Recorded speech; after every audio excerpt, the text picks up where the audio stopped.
High dear students, তোমাদের সকলকেই বাংলার স্কুলে ওয়েলকাম। চলো আজকে আমরা আলোচনা করব তোমাদের উচ্চ মাধ্যমিক রাষ্ট্রবিজ্ঞানের প্রথম সেট এবিটিএ থেকে। তোমাদের আমি কথা দিয়েছিলাম যে এবিটিএ টেস্ট পেপার বেরোলেই আমি তোমাদের জন্য 10টা মিনিমাম সেট রাষ্ট্রবিজ্ঞান এবং ইতিহাসের উত্তর সহ সলভ করে দিব এমসিকিউ এবং এসএকিউ প্রশ্নের। তোমরা এই সময় অনেকেই একটা ভুল করবে, সেই ভুলটা হচ্ছে তোমরা দেখবে বিভিন্ন চ্যানেলে শুধুমাত্র উত্তরগুলোকে টুক করে টিক দিয়ে দেয়। তোমরা কি করবে, ওই উত্তরগুলো দেখবে দেন বইয়ে দাগ দিয়ে দিবে। আমি ফার্স্ট তোমাদেরকে এটাই বলবো যে এই ভুলটা একদম তোমরা করবে না। দেখো, আজকের ভিডিওটা প্রথম একটাই সেট করব, হয়তো বড় হতে পারে। সেখানে 24টা এমসিকিউ তার সঙ্গে অথবা দেওয়া রয়েছে এবং 16টা এসএকিউ তার সঙ্গে অথবা দেওয়া রয়েছে, অর্থাৎ অলমোস্ট আমরা 50টা মতো কোয়েশ্চেন অথবা ধরে আলোচনা করব। এই 50টা মতো কোয়েশ্চেন আমি কিভাবে আলোচনা করছি তোমরা একটু মন দিয়ে শোনো, দেখো, বোঝো, দেন পরের সেটগুলো তোমরা নিজেরাও এইরকমভাবে সলভ করার চেষ্টা করো। যদি তোমাদের হাতে সময় না থাকে তাহলে কোনো সমস্যা নাই, আমি তোমাদের সমস্ত সেটগুলো এইভাবে করব এবং তোমরা বলো এইরকমভাবে আমাদের সমাধান করা বেশি ভালো নাকি শুধুমাত্র উত্তর দাগ দেওয়া। এক মিনিট, একটা ফোন এসছে।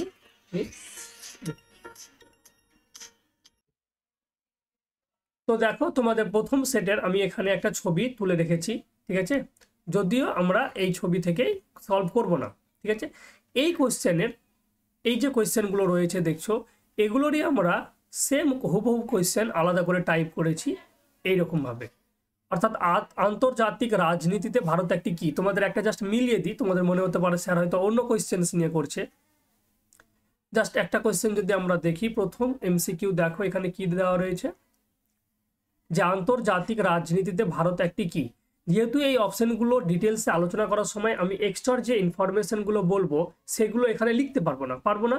ওই কারণে আমি এই তোমাদের কোয়েশ্চেনগুলোকে আবার একটু মডিফাই করে সাজিয়েছি, যেন তোমাদের ক্ষেত্রে মনে রাখা সহজ হয় এবং আমার ক্ষেত্রে এক্সপ্লেনেশন করা সহজ হয়। কারণ টেস্ট পেপারে এক্সপ্লেনেশন করে যদি তোমরা না পড়ো তাহলে আলটিমেটলি পড়াশোনা করে কিচ্ছু লাভ হবে না, বিশেষ করে টেস্ট পেপার সলভ করে কিছু লাভ হবে না।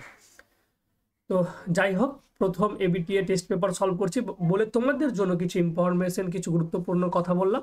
এখন আমরা মেন সেট 1 শুরু করব। ওকে, সেট 1-এর যদি তোমরা পেজ নাম্বার দেখো তো এখানে পেজ নাম্বার পেয়ে যাবে একদম আর্টসের 1 নম্বর পেজ। দেখো, প্রথম প্রশ্ন এখানে কি বলেছে, আন্তর্জাতিক রাজনীতিতে ভারত একটি কিরকম দেশ? অউন্নত দেশ, উন্নয়নশীল দেশ, প্রভাবশালী দেশ, দরিদ্র দেশ? তোমরা যারা আগে আমার ক্লাসগুলো করেছো তারা ইজিলি উত্তর করতে পারবে যে ভারত একটি উন্নয়নশীল দেশ, অর্থাৎ ইংরেজিতে আমরা এটাকে বলবো ডেভেলপিং কান্ট্রি। উন্নয়নশীল দেশ মানে কি, যে সমস্ত দেশগুলো দিনের পর দিন অগ্রগতির দিকে এগোচ্ছে, অর্থাৎ উন্নত হচ্ছে, ঠিক আছে? অউন্নত দেশ সেইগুলো যেগুলো এখনো তোমার দরিদ্র সীমার মধ্যে রয়েছে, যেমন আফ্রিকার বিভিন্ন দেশ। প্রভাবশালী দেশ বলতে মেইনলি এখানে যে বড় বড় দেশগুলো রয়েছে যারা উন্নত দেশ, ডেভেলপড কান্ট্রি। দেখো, ইন্ডিয়া হচ্ছে ডেভেলপিং, আর প্রভাবশালী দেশ বলতে আমরা বুঝবো ডেভেলপড কান্ট্রিজ। কোনগুলো ডেভেলপড কান্ট্রিজ? যেমন ইউএসএ, ইউনাইটেড কিংডম, তোমার রাশিয়া, ঠিক আছে? এগুলো হচ্ছে ডেভেলপড কান্ট্রি, কিন্তু আমাদের ইন্ডিয়া হচ্ছে একটা ডেভেলপিং কান্ট্রি। ক্লিয়ার একদম? নেক্সট 2 নম্বর। আমার কথা শুনে তোমাদের একটু অসুবিধা হতে পারে, কারণ সর্দি লেগেছে, তোমরা জানো, ঠান্ডাও লেগেছে বিশাল, বলে বেশ কিছুদিন ধরে ভিডিও দিইনি। যেহেতু এবিটিএ টেস্ট পেপারটা বেরিয়েছে, আমার মনে হয় আর লেট করা উচিত হবে না। আশা করি তোমরা আমার সাউন্ডের সঙ্গে অ্যাডজাস্ট করে নেবে। 2 নম্বর, আন্তর্জাতিক সম্পর্কের বিশেষজ্ঞের কাজ কি? দেখো, আন্তর্জাতিক সম্পর্কে বিশেষজ্ঞ মানে যারা আন্তর্জাতিক সম্পর্কটাকে দেখাশোনা করে, যে একটা দেশের সঙ্গে আমরা অন্য দেশের সঙ্গে কিভাবে সম্পর্ক রাখবো। তো এদের মেন কাজ হচ্ছে বিশ্লেষণ করা, অর্থাৎ কেন সম্পর্ক রাখবো, কিভাবে সম্পর্ক রাখবো, ভালো সম্পর্ক রাখলে আমাদের কি হবে, সম্পর্ক না রাখলে আমাদের কি হবে, এই সমস্ত কিছুই বিচার বিশ্লেষণ করা হচ্ছে আন্তর্জাতিক সম্পর্কে বিশেষজ্ঞের প্রধান কাজ। এর জন্য জানো আমাদের ভারত সরকার আইএফএস নিয়োগ করে, তাই না? ইন্ডিয়ান ফরেন সার্ভিস, অর্থাৎ ইউপিএসসি যে পরীক্ষা হয় তার মধ্যে আমরা জানি সব থেকে বড় থাকে আইএস, তারপরে থাকে আইপিএস। আইএসটা তো একটা ডিস্ট্রিক্টের হেড হয়, আইপিএস পুলিশের ক্ষেত্রে হেড হয়, এবং আইএফএস যারা তারপরে হয় তারা বিভিন্ন দেশে যায়, দেশের সঙ্গে ভারতবর্ষের একটা সম্পর্ক নির্ণয় করে। নেক্সট, প্রক্সি যুদ্ধের কৌশলটি ব্যবহৃত হয়েছিল কোথায়? খুবই ইজি কোশ্চেন, আমরা জানি এটা প্রথম বিশ্বযুদ্ধ হবে না, দ্বিতীয় বিশ্বযুদ্ধ হবে না, ঠান্ডা লড়াইয়ের সময়। আমরা কেন বলছি ডিটেলসে বলবো। দেখো, প্রথম বিশ্বযুদ্ধ আমরা জানি 1914 থেকে 1919 সালে হয়েছিল, তাই কি না? দ্বিতীয় বিশ্বযুদ্ধ হয়েছিল কবে বলো? 1939 থেকে 1945 সাল পর্যন্ত, এবং ঠান্ডা লড়াইটা শুরু হয়েছিল দ্বিতীয় বিশ্বযুদ্ধের পরে, অর্থাৎ 1945 সাল থেকে একদম সোভিয়েত ইউনিয়নের পতনের আগে পর্যন্ত, অর্থাৎ 1991 সালে অফিসিয়ালি ঠান্ডা লড়াই বা কোল্ড ওয়ার শেষ হয়েছিল। আর ভারত পাকিস্তান যুদ্ধ তো বেশ কয়েকবার হয়েছে, তাই কি না? 1966 সালের দিকে একবার, সরি 64-65 দিকে একবার, 98-99 দিকে একবার, ঠিক আছে। দেন 71 সালে বাংলাদেশের যুদ্ধের সময় একবার। যাই হোক, নেক্সট দেখো, পররাষ্ট্রনীতির একটি অভ্যন্তরীণ উপাদান হলো কি? পররাষ্ট্রনীতির একটি অভ্যন্তরীণ উপাদান, এখানে যে অপশনটা আছে এখানে একটু কনফিউশন। প্রতিবেশী রাষ্ট্রের আচরণ, অভ্যন্তরীণ যেহেতু বলেছে মানে আমাদের ভেতরকার বলেছে, তো প্রতিবেশী রাষ্ট্রের আচরণ একটা বাইরের ব্যাপার হয়ে গেলো। বিশ্ব জনমত, বিশ্ব রাজনৈতিক পরিস্থিতি, না সামাজিক ঐক্য। অভ্যন্তরীণ মানে আমাদের দেশের, অর্থাৎ আমাদের দেশের সামাজিক ঐক্যের ক্ষেত্রে এটা গুরুত্বপূর্ণ। কারণ মনে হতে পারে বিশ্ব রাজনৈতিক পরিস্থিতি, এখানটা আমি একটু কনফিউশন ছিলাম, কিন্তু যেহেতু দেখলাম এটা অভ্যন্তরীণ উপাদান বলেছে, অর্থাৎ আমাদের দেশের জনগণের মধ্যে একটা আন্ডারস্ট্যান্ডিং থাকতে হবে, একটা মিল থাকতে হবে, একটা ঐক্য থাকতে হবে, তাহলে আমাদের দেশের সরকার বিভিন্ন দেশের সঙ্গে কিরকম সম্পর্ক রাখবে সেটা সহজ হবে। অ্যাকচুয়ালি পররাষ্ট্রনীতির একটি মুখ্য বিষয় যদি বলতো, তাহলে এখানে উত্তরটা হতো কি বলতো, আমরা পড়েছিলাম যে দেশের স্বার্থ রক্ষা, ঠিক আছে। তো এই দেশের স্বার্থ রক্ষা থেকে আমার সামাজিক ঐক্যটা মনে হলো, এটা একটু আমার ক্ষেত্রে এখনো কনফিউশন, ঠিক আছে। নেক্সট, বৈদেশিক নীতি যে রাষ্ট্রের একটি বৈশিষ্ট্য তা হলো, তাহলে বৈদেশিক নীতি কোন রাষ্ট্রের বৈশিষ্ট্য? একটা স্বাধীন রাষ্ট্রের, একটা পরাধীন রাষ্ট্রের, পরাধীন মানে এখনো স্বাধীন নয়, একটা আশ্রিত রাষ্ট্রের অর্থাৎ কারোর আন্ডারে আছে, একটা ঔপনিবেশিক। ঔপনিবেশিক যেমন আমাদের ভারতবর্ষ ছিল, কার উপনিবেশ ছিল? ইউনাইটেড কিংডম অর্থাৎ ব্রিটিশদের উপনিবেশ। তো অবশ্যই বৈদেশিক নীতি একটা স্বাধীন রাষ্ট্রের তোমার বৈশিষ্ট্য, ঠিক আছে। দেখো, আমি তোমাদের দুটো পিডিএফ দিয়ে দেবো, এই যে সলভ করার আগে যে পিডিএফটা দেখছো এটা দিয়ে দেবো, এবং সলভ করার পরে যে উত্তরগুলো লিখছি, এক্সপ্লেনেশনগুলো করছি, সেটারও পিডিএফ দিয়ে দেবো। আর তোমাদের বারবার বলেছি এই পিডিএফ নেওয়ার জন্য তোমাদের কিন্তু পেইড গ্রুপে যুক্ত হতে হবে। সেই পেইড গ্রুপের জন্য তোমরা এই 8001679059 হোয়াটসঅ্যাপ করতে পারো। আর পেইড গ্রুপে যুক্ত হওয়ার জন্য তোমাদের মাত্র 99 টাকা রাখবে। এখানে তোমরা চ্যাপ্টার ওয়াইজ সমস্ত নোট, এসএকিউ এমসিকিউ বড় প্রশ্নের পাবে, সঙ্গে পিডিএফ এর নোটগুলোও পেয়ে যাবে, ঠিক আছে। আর যাদের ক্ষেত্রে অনলাইন ইউটিউবে ফ্রি ক্লাস দেখে পড়ে নিতে পারছো, তাদের কোনো দরকার নাই জয়েন হওয়ার, তোমরা এখান থেকেই করে নাও, ঠিক আছে। কিন্তু আমাকে উল্টোপাল্টা মেসেজ করবে না, কারণ আমি সবসময় বলেছি আমি ইউটিউবে কিন্তু একদম ফ্রিতেই পড়াবো। আর আমি ইউটিউবে যা পড়াবো শুধুমাত্র সেগুলোর পিডিএফ এর জন্য তোমাদেরকে পে করতে হবে। তোমাদের ইচ্ছে হলে করতে পারো, না ইচ্ছে হলে না করতে পারো। নেক্সট, ভারতের পররাষ্ট্রনীতি কোন জোটকে সমর্থন করে? জোটবদ্ধতা, জোট নিরপেক্ষতা, স্বয়ংবরতা, একমুখিতা। আগে চারটা অপশন ভালো করে পড়বে। তো আমরা জানি যে আমাদের পররাষ্ট্রনীতি জোট নিরপেক্ষতা অর্থাৎ নন অ্যালাইনমেন্ট মুভমেন্টকে সমর্থন করে। নন অ্যালাইন মুভমেন্ট কি? অর্থাৎ আমরা দেখেছিলাম কোল্ড ওয়ার বা ঠান্ডা যুদ্ধের সময়, তাই না? ঠান্ডা যুদ্ধের সময়, আমি পুরো ডিটেলসে লিখছি না, তোমরা এগুলো অলরেডি জানো, পুরো পৃথিবী দুই ভাগে ভাগ হয়ে গিয়েছিল, একটা মার্কিন যুক্তরাষ্ট্রের দিকে আর একটা রাশিয়ার দিকে, তাই কি না? তো ভারতবর্ষ না মার্কিন যুক্তরাষ্ট্রে জয়েন করেছিল না রাশিয়ার পক্ষে জয়েন করেছিল, একটা ইন্ডিপেন্ডেন্ট পক্ষ নিয়েছিল যেটা ছিল জোট নিরপেক্ষতা, যেটার অফিসিয়ালি সূত্রপাত হয়েছিল কবে? 1961 সালে। কোন সম্মেলনের মাধ্যমে? বেলগ্রেড সম্মেলনের মাধ্যম দিয়ে। তো এইরকম যখন এক্সপ্লেনেশন করে তুমি সমস্ত এমসিগুলো পড়বে না, সেম কোয়েশ্চেন তুমি অন্য জায়গায় দেখবে যে জোট নিরপেক্ষতা আন্দোলনের প্রথম সম্মেলন কোথায় হয়েছিল, কবে হয়েছিল? বেলগ্রেডে হয়েছিল, 1961 সালে হয়েছিল। নেক্সট, সম্মিলিত জাতিপুঞ্জের পূর্ববর্তী সংস্থা কোনটি? অর্থাৎ বর্তমানে যে ইউনাইটেড নেশনস রয়েছে, যেটা আমরা জানি দ্বিতীয় বিশ্বযুদ্ধের পর 1946 সালে তৈরি হয়েছিল। এই ইউনাইটেড নেশনের পূর্ববর্তী সংস্থা হচ্ছে জাতিসংঘ, তাই কি না? জাতিসংঘ কবে তৈরি হয়েছিল? 1919 সালে। কখন তৈরি হয়েছিল? প্রথম যে যুদ্ধ হয়েছিল, ফার্স্ট ওয়ার্ল্ড ওয়ার, তারপরে তৈরি হয়েছিল। ওকে, ঐচ্ছিক পরিষদ, অর্থনৈতিক পরিষদ, নিরাপত্তা পরিষদ, এগুলো তো সব তোমার সম্মিলিত জাতিপুঞ্জের কি একটা তোমার অঙ্গ। নেক্সট, 1945 সালে কয়টি সদস্য নিয়ে সম্মিলিত জাতিপুঞ্জ তা যাত্রা শুরু করেছিল? এটা হবে, অ্যাকচুয়ালি এটার অরিজিনাল উত্তর হবে 51টি দেশ নিয়ে শুরু হয়েছিল, কিন্তু এখানে যেহেতু 51 কাছাকাছি 50 হয়েছে, সুতরাং আমরা 50-এ অ্যান্সার করব। বর্তমানে এই যে 193, এটা হচ্ছে বর্তমান সম্মিলিত জাতিপুঞ্জের দেশ।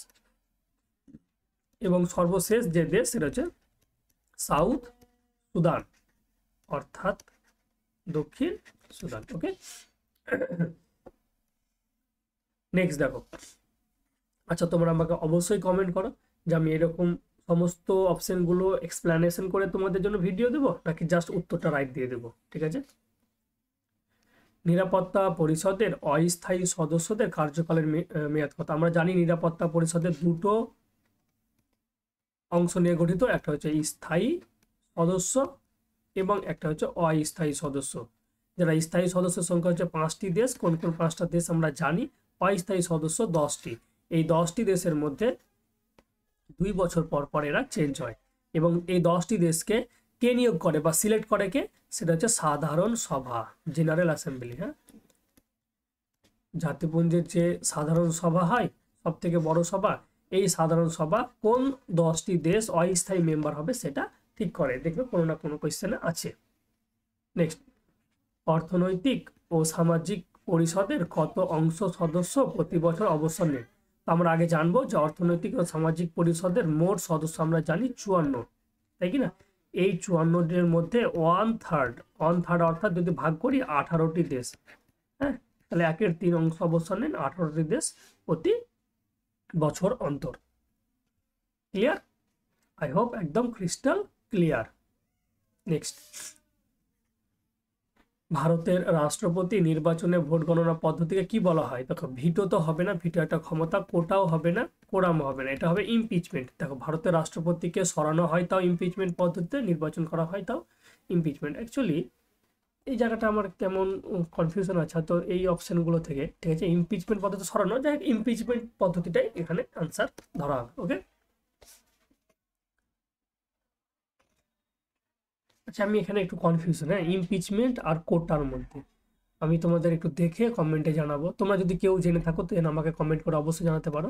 ঠিক আছে, এটার অ্যান্সারটা আমি স্কিপ করলাম। ওকে, পরে কোনো সেটে আমি সমাধান করে দেবো। নেক্সট দেখো, ভারতের অ্যাটর্নি জেনারেলকে কে নিযুক্ত করেন? একটু ড্যাশ হতো, কে নিযুক্ত করেন? তো ভারতের অ্যাটর্নি জেনারেল তোমাকে কি প্রথম মনে রাখতে হবে। আমাদের অ্যাটর্নি জেনারেল হচ্ছে যে ভারত সরকারের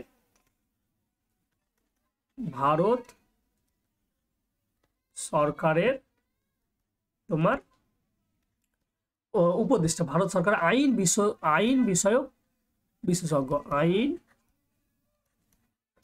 বিশেষজ্ঞ। ঠিক আছে, তাহলে ভারত সরকারের যিনি আইন বিশেষজ্ঞ, অর্থাৎ কেউ যদি ভারত সরকারের উপর কেস করে, তাহলে তার হয়ে ভারত সরকারের হয়ে আদালতে যিনি রিপ্রেজেন্ট করবে তিনি হচ্ছেন ভারতের অ্যাটর্নি জেনারেল। আর এই ভারতের অ্যাটর্নি জেনারেলকে নিযুক্ত করেন আমাদের রাষ্ট্রপতি, যদিও প্রধানমন্ত্রীর পরামর্শে, কিন্তু পরামর্শটা দরকার নেই, রাষ্ট্রপতি নিযুক্ত করেন। তোমরা আমাকে কমেন্টে জানাও বর্তমান ভারতের অ্যাটর্নি জেনারেল কে?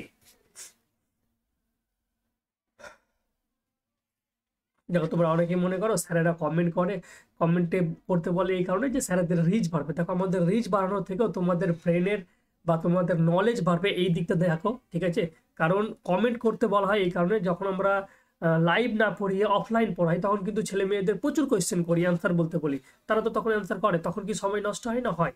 তো এই অফলাইনের ক্ষেত্রেও তোমাদের কোয়েশ্চেন করা হয় একটাই মেন উদ্দেশ্য, যে তোমাদের যেন নলেজটা গেইন হয়, বৃদ্ধি পায়। তো অবশ্যই তোমরা কিন্তু অ্যান্সার বা কমেন্ট করতে দ্বিধাবোধ করিও না। এটা হয়তো আমার উপকার হবে ঠিকই আছে, কিন্তু তার থেকেও বেশি উপকার কিন্তু তোমার হবে। ঠিক আছে।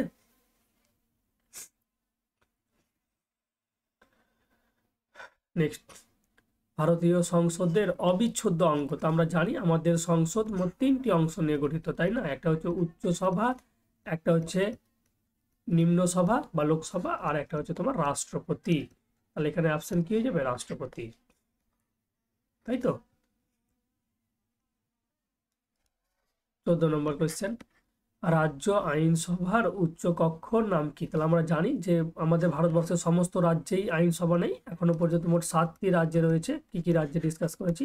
এই 7টি রাজ্যের মধ্যে উচ্চ যে কক্ষ সেটাকে বলা হয় বিধান পরিষদ, শর্টকাটে লিখছি, এবং নিম্ন কক্ষটাকে বলা হয় বিধানসভা। যেটা আমাদের পশ্চিমবঙ্গে রয়েছে বিধানসভা, 294টি আমাদের এমএলএ রয়েছে, কিন্তু বাকিদের ক্ষেত্রে বিধান পরিষদ যেটা রয়েছে সেটা হচ্ছে উচ্চ কক্ষ। এটা কিন্তু রাজ্য আইনসভা বলেছে, হ্যাঁ। আমাদের যদি কেন্দ্রীয় আইনসভা বলতো তাহলে উচ্চ কক্ষ হতো রাজ্যসভা, নিম্ন কক্ষ হতো লোকসভা। ক্লিয়ার? 15,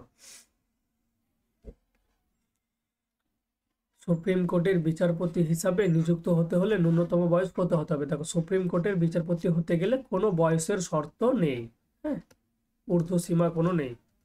কিন্তু এখানে তাহলে কোনোটি বয়সের কোনো শর্ত নেই, এটা উত্তর হবে। যদি বলে অবসরের যদি কথা বলতো, অবসরের ক্ষেত্রে হতো 65 ইয়ার্স, ঠিক আছে। আর হাইকোর্টের ক্ষেত্রে অবসরের বয়স সীমা কত? 62 ইয়ার্স, মনে রাখবে। নেক্সট, দেখো একটা কোশ্চেন আমাদের 3-4টে উত্তর আলোচনা হলো, বুঝতে পারছো তো? এইরকম ভাবেই তোমরা বিটিএ টেস্ট পেপার নিজেরাও সলভ করো, ঠিক আছে।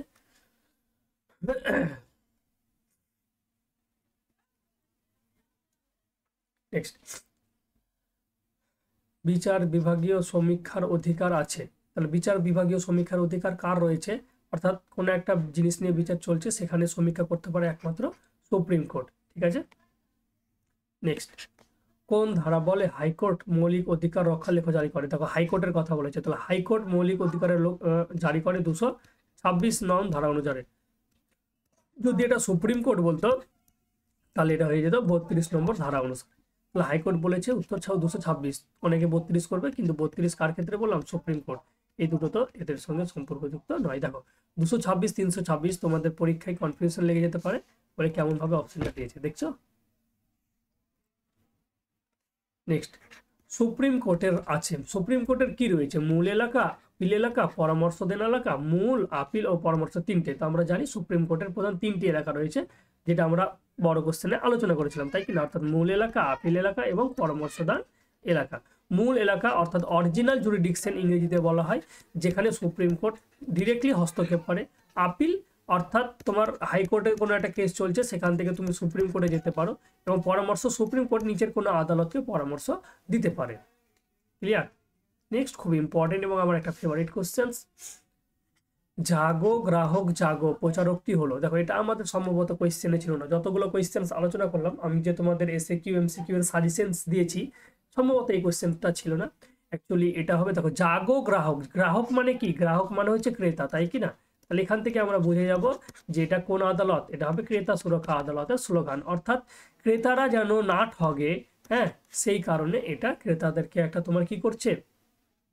সচেতনতা, ক্রেতাদের মধ্যে সচেতনতা বৃদ্ধি করার জন্য এই স্লোগানটা ক্রেতা সুরক্ষা আদালত বা কনজিউমার কোর্ট নিয়ে এসেছিল। ওকে, নেক্সট 20 নম্বর,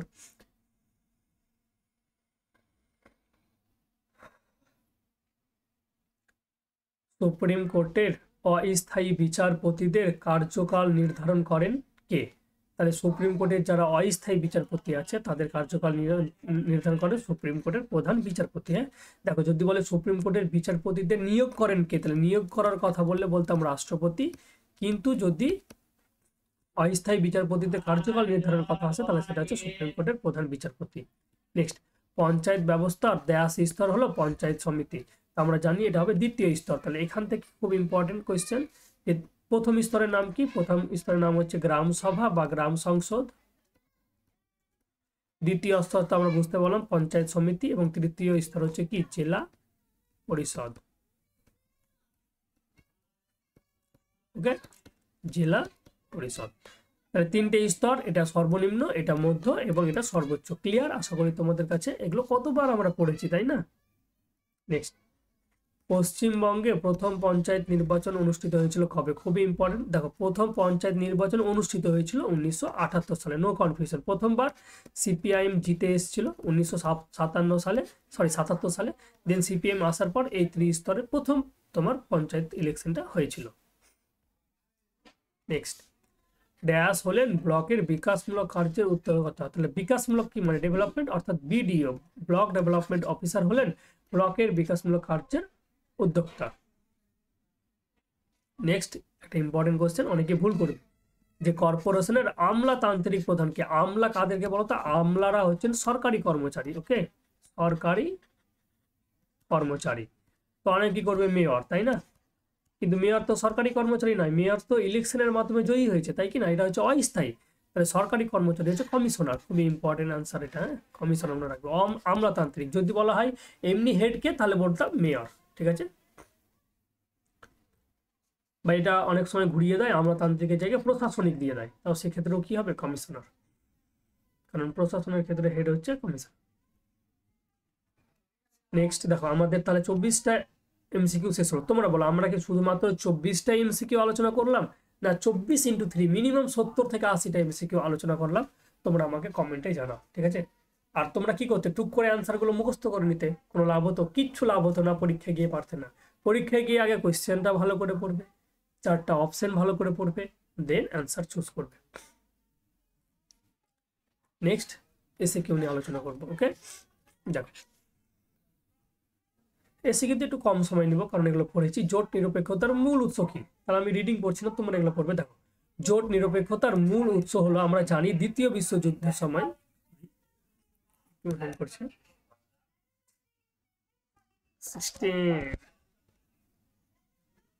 এক মিনিট একটু দাঁড়াও, আমি ইরেজ করে দিলাম। দেখো, আমরা জানি যে দ্বিতীয় বিশ্বযুদ্ধ হয়েছিল, এবং দ্বিতীয় বিশ্বযুদ্ধের পরে ঠান্ডা লড়াই হয়েছিল, তাই কি না? এবং ঠান্ডা লড়াইয়ের পরে পুরো পৃথিবী দুই ভাগে বিভক্ত হয়েছিল। একটা ছিল আমেরিকার দিকে, আর একটা ছিল রাশিয়ার দিকে। ইউএসএসআর করা হতো তখন, তাই কি না? তো এই দুই দিকে যেসব দেশগুলি যুক্ত না হয়ে নিজেরা নিরপেক্ষ থাকতে দিয়েছিল, তারাই জোট নিরপেক্ষতা তৈরি করেছিল। তাহলে এর মূল উৎস কি? এর মূল উৎস হচ্ছে, দেখো, স্বাধীন পররাষ্ট্রনীতি এবং সাম্রাজ্যবাদের বিরোধিতা করা, ঠিক আছে? অর্থাৎ যা মূলত দ্বিতীয় বিশ্বযুদ্ধের পর ঠান্ডা লড়াইয়ের সময় সোভিয়েত ইউনিয়ন ও মার্কিন যুক্তরাষ্ট্র উভয় দেশের প্রভাব থেকে মুক্ত থাকা, এই দুটো দেশের প্রভাব থেকে মুক্ত থাকার ফলে এই জোট নিরপেক্ষতার মেইন সৃষ্টি হয়েছে। ক্লিয়ার? নেক্সট, তৃতীয় বিশ্বের দেশ কোনগুলি? সোজা কথায়, দ্বিতীয় বিশ্বযুদ্ধের পরে যে সমস্ত দেশগুলি স্বাধীন হয়েছিল এবং যারা জোট নিরপেক্ষ আন্দোলনে যুক্ত হয়েছিল, তারাই তৃতীয় বিশ্বের দেশ নামে পরিচিত। প্রথম বিশ্বের দেশ বলা হয় যারা আমেরিকাকে সাপোর্ট করেছিল, দ্বিতীয় বিশ্বের দেশ বলা হয় যারা সোভিয়েত ইউনিয়নকে সাপোর্ট করেছিল, তৃতীয় বিশ্ব না আমেরিকা না সোভিয়েত ইউনিয়ন, সদ্য স্বাধীনপ্রাপ্ত দেশগুলি যারা জোট নিরপেক্ষ আন্দোলন করেছিল, তারাই হচ্ছে তৃতীয় বিশ্বের দেশ। আমার কথাটা শুনো, মুখের ভাষা থেকেই তোমাদের ব্রেনে সেট হয়ে যাবে, তোমরা অ্যান্সার লিখে আসতে পারবে। কারণ অন্ধের মতন মুখস্থ করলে পরীক্ষার হলে গিয়ে ভুলবে। কি বললাম? ক্লিয়ার? নেক্সট, পেরেস্ত্রোয়কা কি? সোজা কথায়, পেরেস্ত্রোয়কা একটা তোমার কি রাশিয়া শব্দ। এর অর্থ হচ্ছে তোমার অর্থনৈতিক বিকেন্দ্রীকরণ। অর্থাৎ রাশিয়ার সরকার 1990 খ্রিস্টাব্দে একটা কর্মসূচি নিয়েছিল। হ্যাঁ, তখন ছিলেন রাশিয়ার রাষ্ট্রপতি মিখাইল গর্বাচেভ। সে রাষ্ট্রীয় কর্তৃত্বের অবসান ঘটানোর জন্য অর্থনৈতিক বিকেন্দ্রীকরণের যে কর্মসূচি গ্রহণ করেছিলেন তা পেরেস্ত্রোয়কা নামে পরিচিত। অর্থাৎ আগে রাশিয়ার সরকার সমস্ত কিছু নিয়ন্ত্রণ করত, কিন্তু এই ক্ষমতাগুলো বিভিন্ন বেসরকারির উপর তুলে দেওয়া হয়েছিল। এটাই হচ্ছে বিকেন্দ্রীকরণ। কোনো জিনিস যখন কেন্দ্র থেকে বাইরের দিকে যায় তখন বলা হয় বিকেন্দ্রীকরণ। আর কেন্দ্রীকরণ মানে বাইরে থেকে যদি কেন্দ্রের দিকে আসে তখন কেন্দ্রীকরণ। অর্থাৎ সমস্ত বেসরকারি জিনিসগুলোকে যখন সরকার নিয়ন্ত্রণ করতে রাখবে তখন সেটাকে বলবো কেন্দ্রীকরণ, সেন্ট্রালাইজেশন। ক্লিয়ার? নেক্সট, ঠান্ডা লড়াইয়ের বিপরীত অবস্থার নাম কি? তো অবশ্যই আমরা জানি ঠান্ডা লড়াইয়ের বিপরীত অবস্থার নাম হচ্ছে জোট নিরপেক্ষতা, তাই কি না? নেক্সট দেখো, কোন সালে ঠান্ডা লড়াইয়ের সমাপ্তি ঘটে? অর্থাৎ যে বছর সোভিয়েত ইউনিয়ন ভেঙে গেছিল, দিয়ে 16 টুকরো হয়েছিল, কবে হয়েছিল? 1991 সালে। এগুলো আমরা জানি। নেক্সট, ভারতের বিদেশ নীতির প্রধান স্তম্ভ কি? দেখো, ভারতের বিদেশ নীতির প্রধান স্তম্ভ হচ্ছে জোট নিরপেক্ষতা নীতি, এটা প্রধান। আরো যদি বলে যে ভারতের বিদেশ নীতি দুটি কথা, তাহলে আরো কি করব? পঞ্চশীল নীতি, গণতন্ত্র ও সার্বভৌমত্বের সমর্থন, এগুলোই হচ্ছে ভারতের বিদেশ নীতির প্রধান স্তম্ভ। নেক্সট, প্রতিরোধ নীতির মূল প্রয়োগকর্তাকে। প্রতিরোধ নীতি যেটা রয়েছে সেই প্রতিরোধ নীতির মূল প্রয়োগকর্তা হচ্ছে মার্কিন যুক্তরাষ্ট্রের কূটনৈতিক ও নীতি নির্ধারক জর্জ এফ কেন্নান। ঠিক আছে, অর্থাৎ সোভিয়েত ইউনিয়নকে বা রাশিয়াকে কিভাবে প্রতিরোধ করা যায় সেই সম্পর্কে একটা তোমার কি বলবো প্রবন্ধ লিখেছিলেন জর্জ এফ কেন্নান। এটাই ছিল প্রতিরোধ নীতির মূল প্রয়োগকর্তা।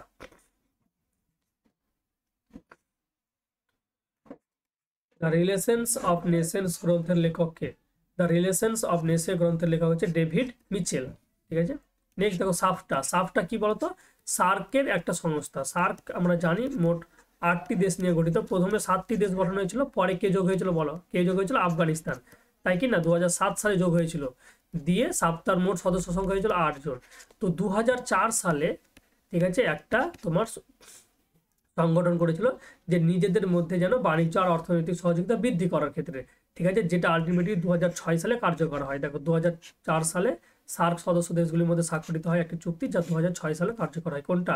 সেটা হচ্ছে সাফতা চুক্তি। ক্লিয়ার একদম? নেক্সট, 1 মিনিট, খুবই অসুবিধা হচ্ছে। হ্যাঁ, ঠান্ডাটা একটু জল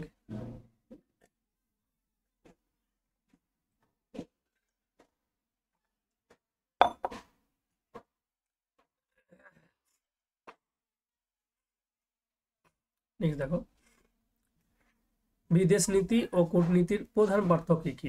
দেখো এটা একবার রিডিং পড়ে দিচ্ছি। বিদেশ নীতি বড় অর্থে বোঝানো হয়, কূটনীতি হচ্ছে বিদেশ নীতিরই একটা অংশ। যেমন বিদেশ নীতি একটা সামগ্রিক নীতি যা অন্যান্য রাষ্ট্র বা আন্তর্জাতিক সংস্থার সঙ্গে রাজনৈতিক, অর্থনৈতিক, সামরিক এবং সাংস্কৃতিক স্বার্থকে অন্তর্ভুক্ত করে। অন্যদিকে কূটনীতি হলো বিদেশি নীতির অংশ, যা একক বা নির্দিষ্ট ইস্যুতে আলোচনার মাধ্যমে সমস্যা সমাধান বা সহযোগিতা প্রতিষ্ঠার জন্য ব্যবহৃত হয়। ওকে,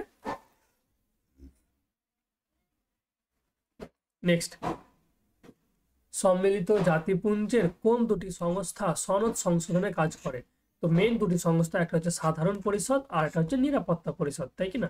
বর্তমান সাধারণ পরিষদের সদস্য কত? 193টি, এবং নিরাপত্তা পরিষদের আমরা জানি মোট সদস্য 15, তার মধ্যে 5টা স্থায়ী এবং 10টি অস্থায়ী। এবং এটাও দেখলাম এই 10টি অস্থায়ীর মধ্যে প্রতি 2 বছর অন্তর অন্তর এরা চেঞ্জ হয়। আর এদেরকে নিয়োগ করেন কে? এদেরকে নিয়োগ করেন সাধারণ পরিষদ বা সাধারণ সভা। নেক্সট, সম্মিলিত জাতিপুঞ্জ সনদের যে কোনো একটি নীতির উল্লেখ করো। তো একটা নীতি বলেছে, আমরা এখানে দুটো লিখেছি। 1 নম্বর প্রধান যে নীতি লিখবে, জাতিসংঘের সকল সদস্য রাষ্ট্রের সার্বভৌম ও সমান, এটা মানে, এবং ছোট বড়, ধনী গরিব, শক্তিশালী বা দুর্বল সব দেশকে তাদের সার্বভৌম মর্যাদার ক্ষেত্রে সমানভাবে বিবেচনা করা হবে। আর এই রুলটা লেখা রয়েছে জাতিসংঘের সনদের প্রথম অধ্যায়ের 2-1 অনুচ্ছেদের অংশে এটা উল্লেখ রয়েছে। এটা ইম্পর্টেন্ট, এটা কিন্তু তোমরা অবশ্যই মনে করবে, প্রচুরবার কোশ্চেনটা দেয়। নেক্সট, মানবাধিকার দিবস রূপে বছরের কোন দিনটি পালিত হয়? তো এটা অবশ্যই 10ই ডিসেম্বর পালিত হয়।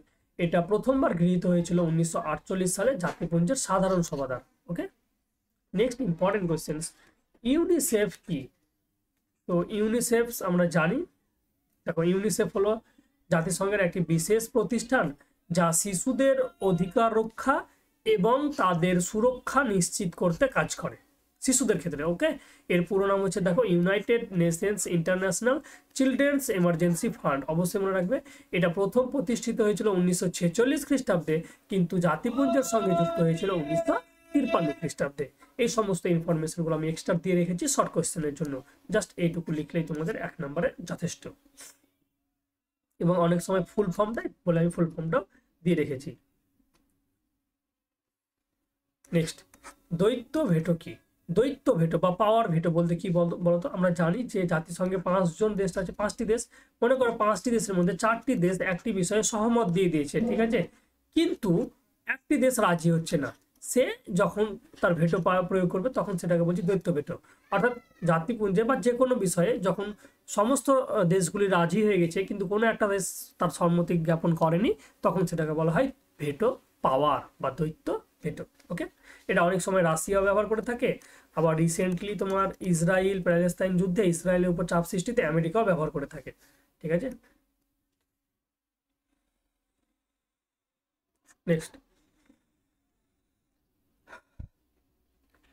নিরাপত্তা পরিষদের অস্থায়ী সদস্যদের কোন সংস্থা নির্বাচিত করে? তো নিরাপত্তা পরিষদের অস্থায়ী সদস্যদের কে নির্বাচিত করে? অবশ্যই জাতিসংঘর সাধারণ পরিষদ, তাই কিনা? দেখো তোমাদের আগে বললাম। নেক্সট, ভারতের রাষ্ট্রপতির পকেট ক্ষমতা কি বা পকেট ভেটো কি? দেখো পকেট ভেটো মানে আমরা জানি যে ভারতের রাষ্ট্রপতিরও ভেটো ক্ষমতা আছে কোনো বিলকে বা কোনো বিলকে তোমার দীর্ঘ সময়ের জন্য ফেলে রাখে। পকেট ভেটো মানে কোনো একটা বিলকে যখন রাষ্ট্রপতি দীর্ঘ সময়ের জন্য কোনো বিচার বিবেচনা না করে ফেলে রেখে দিবে, অর্থাৎ সই করবে না, তখন সেটাকে বলছি রাষ্ট্রপতির পকেট ভেটো। ঠিক আছে,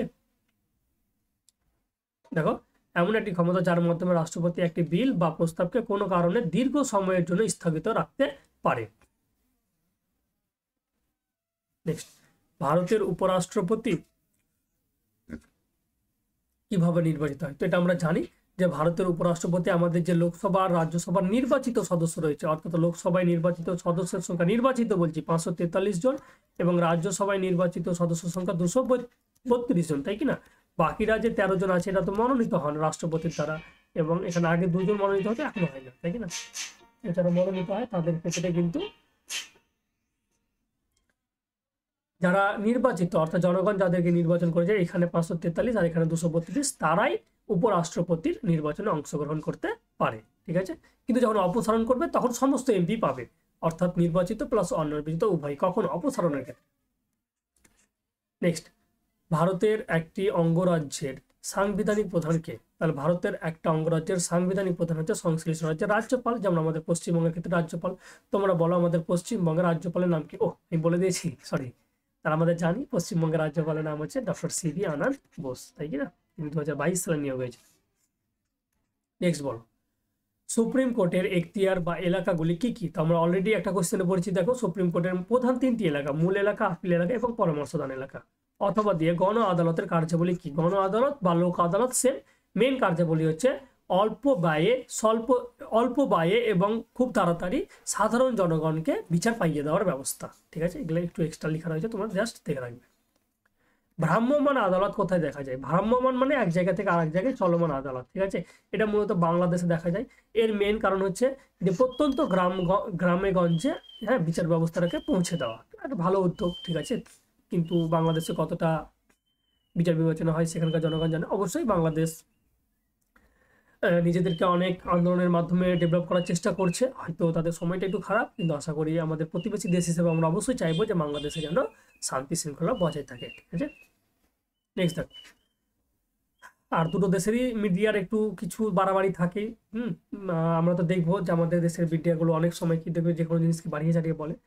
তো যাই হোক, এই জিনিসটা সেন্সিটিভ ব্যাপার, কমেন্ট না করাই ভালো। কিন্তু তোমরা ম্যাচুরিটির সঙ্গে যখন বুঝতে পারবে তখন বুঝতে পারবে হ্যাঁ কিছু তো একটা ঘটছে, ঠিক আছে, কিন্তু হয়তো যতটা ঘটছে ততটা না ঘটে আমাদের এখানে বাড়িয়ে দেখাচ্ছে আর ওদের দেশের ওখানে কমিয়ে দেখাচ্ছে।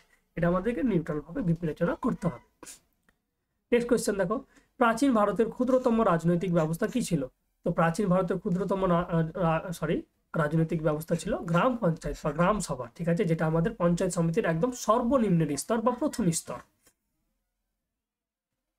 নেক্সট দেখো, গ্রাম সংসদ কাদের নিয়ে গঠিত? গ্রাম সংসদ একটা গ্রামের সমস্ত প্রাপ্তবয়স্ক অর্থাৎ যাদের বয়স 18 হয়ে গেছে তাদেরকে নিয়ে এবং গ্রাম পঞ্চায়েতের সদস্যদের নিয়ে গঠিত। ঠিক আছে, নেক্সট দেখো, মিউনিসিপাল কর্পোরেশনের মুখ্য কার্যনির্বাহক কি নামে পরিচিত? কার্যনির্বাহক বলেছে, তাহলে এখানে মুখ্য কার্যনির্বাহক কি হবে? মিউনিসিপাল কমিশনার হবে। হ্যাঁ, এবং বর্তমান কলকাতা মিউনিসিপাল কর্পোরেশনের যদি বলা হয় কমিশনারকে তাহলে হবে উত্তর ধবলজন, এবং যদি বলা হয় যে বর্তমান কলকাতা মিউনিসিপালের মেয়রকে, তাহলে মেয়র কি হচ্ছে আমাদের ফিরহাদ হাকিম, হ্যাঁ, যিনি একটা কন্ট্রোভার্সিয়াল রিসেন্টলি কমেন্ট করেছে। যাই হোক, তো আমাদের দেখো এই MCQ 24, SAQ 16, 40, তোমাদের কি মনে হয় যে আমি শুধুমাত্র 40টি কোয়েশ্চেন নিয়ে আনসার লিখেছি না তার থেকে বেশি? এটাও কমেন্টে জানো। আর তোমরা বলো এইরকম ভাবে যদি আমরা 10টা সেট করি তাহলে আর কোনো কোয়েশ্চেন বাকি থাকবে? আর তোমরা বলো যারা আমার SAQ MCQ পড়েছো তারা এখান থেকে 24 আর 16-র মধ্যে নিজে থেকে কত অ্যান্সার করতে পারছো আমাকে বলো। আশা করি আমি শিওর তোমরা 35-এর প্লাস পাবে যারা আমার নোটগুলো পড়েছো, ঠিক আছে। তোমরা অনেকেই ভয় পাও স্যার সব কমন পাবো তো বুঝতে পারবো, তো আমি 100% বলছি যদি আমার কনসেপ্ট ক্লিয়ার দেখো, দেন এসএকিউ এমসিকিউ এর নোটগুলো পড়ো, দেন বড় প্রশ্নগুলো পড়ো, দেন তোমাকে কেউ আটকাতে পারবে না ইতিহাস এবং রাষ্ট্রবিজ্ঞানে 95 নাম্বার পাওয়া থেকে কেউ আটকাতে পারবে না। কোনো কিছু তোমাদের দেখার দরকার নাই, শুধুমাত্র বাংলার স্কুলের সঙ্গে থাকো, রাষ্ট্রবিজ্ঞান ইতিহাসকে জাস্ট আমি যেরকম ভাবে বলছি ফলো করো, 100% কমন পাবে। বড় প্রশ্নগুলো কেমন কমন এসেছে চলো দেখে নি, আমি নিজেও দেখিনি কিন্তু বড় প্রশ্ন। জাতীয় স্বার্থের সংজ্ঞা দাও, আছে না দেখো প্রথম অধ্যায় বের করো যে উচ্চ মাধ্যমিক রাষ্ট্রবিজ্ঞান প্রথম অধ্যায় বাংলার স্কুল, এই সাজেশনটা পেয়ে যাবে। সার্বভৌমত্বের ধারণা বিশ্বায়ন 1 নম্বর সাজেশন এটা দেওয়া ছিল, এবং এটা সম্ভবত 2 কি 3 নম্বর সাজেশন দেওয়া ছিল, তাই কি না। উদারনীতিবাদ পঞ্চম অধ্যায় প্রথম কোয়েশ্চেন এটা দেওয়া ছিল, তাই কি না। এবং রাজনৈতিক ধ্যান ধারণা এটাও কমন। এবার আলোচনা ক্ষমতা স্বতন্ত্রীকরণ নীতির 6ষ্ঠ অধ্যায়ের ক্ষেত্রে বলেছিলাম, দেখো কমন। শাসন বিভাগের কার্যাবলী এটা হয়তো আমি দিইনি। 4 নম্বর ভারতের রাষ্ট্রপতি নির্বাচন এটাও কমন। অঙ্গরাজ্যের মুখ্যমন্ত্রীর ক্ষমতা এটাও কমন, তাই কি না, এগুলো সব দিয়েছি। পার্লামেন্টের ক্ষমতা কার্যাবলী, হ্যাঁ এটাও কমন আছে, এবং ভারতীয় পার্লামেন্ট আইন পাশের পদ্ধতি এটাও কমন দিয়ে রেখে, ঠিক আছে। কিছু কোয়েশ্চেন তোমাদের অনেক টেস্টে কি থাকে 2024 সালের কোয়েশ্চেনটাও দিয়ে রাখে। তো বড় কোয়েশ্চেন আমি বারবার বলছি, আমি যে সাজেশনটা দিয়েছি তোমরা সেটাই করো। আমি এখানে পুরো কোয়েশ্চেনই তোমাদের আলোচনা করলাম, বেশিরভাগই ফোকাস দিয়েছি এমসিকিউতে, তারপরে ফোকাস দিয়েছি এসএকিউতে। বড় প্রশ্ন আমরা জানি যে আমরা যা পড়েছি সেগুলোই আসবে, তার বাইরে কিছু আসবে না, যদিও বা আসছে সেগুলো আমরা করবো না, কারণ আমরা যেগুলো পড়বো সেগুলোই আসবে, ঠিক আছে। তো এই ছিল একটা সেট সম্পূর্ণভাবে আলোচনা। হ্যাঁ আমি তোমাদের কোনো সময় মিসগাইড করতে চাই না, হ্যাঁ একদম প্রপার একজন আদর্শ স্টুডেন্ট হিসেবে যেন তোমরা গড়ে উঠতে পারো, এবং তোমরা তোমাদের জ্ঞান যেন বৃদ্ধি করতে পারো, ওই হিসেবে আমি তোমাদের পড়ানোর চেষ্টা করি। যার শুধুমাত্র আমি নিজেও জানি যে 40 মিনিটে কিন্তু আমি মিনিমাম 3টে থেকে 4টা সেটের তোমার এমসিকিউ অ্যান্সার করে দিতে পারতাম, কিন্তু আলটিমেটলি আমাকে একটু ভরসা করো, তোমাদের একটুও লাভ হতো না। তোমরা এইরকম ভাবে পড়ো, আমি বলবো তোমরা নিজে থেকে এরকম ভাবে প্র্যাকটিস করো, দেন আমার ভিডিও রিভিশন হিসেবে দেখো, সব থেকে বেশি উপকারী হবে। ওকে চলো দেখা হবে নেক্সট ক্লাসে। থ্যাংক ইউ, জয় হিন্দ। আর অবশ্যই তোমরা বাংলার স্কুলকে কিন্তু সাপোর্ট করতে ভুলো না। ওকে।